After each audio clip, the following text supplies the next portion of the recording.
সরল সুদে কোনো আসল 12 বছরে সুদে আসলে 4 গুণ হলে সুদের হার কত? এই অঙ্কগুলো অনেকে অনেক শর্টকাট টেকনিক দিয়ে করে, কিন্তু এত শর্টকাট সূত্র মনে রাখার থেকে নর্মাল সূত্র দিয়েই অঙ্কটি সহজে করা যায়। আমরা জানি আই সমান পি এর আর। এখানে আই হচ্ছে ইন্টারেস্ট বা সুদ, পি হচ্ছে প্রিন্সিপাল বা আসল। অনেকে এখানে পি কে প্রফিট ভেবে সুদ ভেবে ভুল করতে পারে, কিন্তু আসলে সেই ভুল করা যাবে না। এখানে আই সমান পি এন আর মানে সুদ সমান আসল গুণ সময় গুণ সুদের হার। যদি এখানে পি নিয়ে প্যাচ লাগে তাহলে বাংলা সূত্র মনে রাখাই সহজ।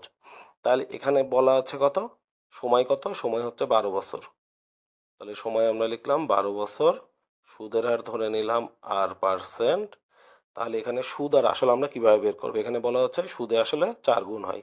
তাহলে আসল যদি আমাদের এক্স হয়, সুদ আসল হবে 4x। তাহলে সুদ কত হবে? সুদ আসল 4x থেকে আসল এক্স বাদ দিলে আমরা পাবো সুদ 3x। তাহলে আমরা এখানে লিখতে পারি সুদ 3x সমান এক্স গুণ 12 গুণ আর%।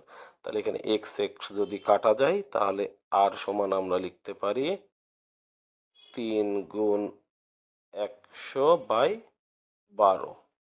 তাহলে 3 দিয়ে যদি 12কে কাটি 4, 4 দিয়ে 100কে কাটলে 25। তাহলে আমরা আর সমান পেলাম 25, অর্থাৎ সুদের হার 25%।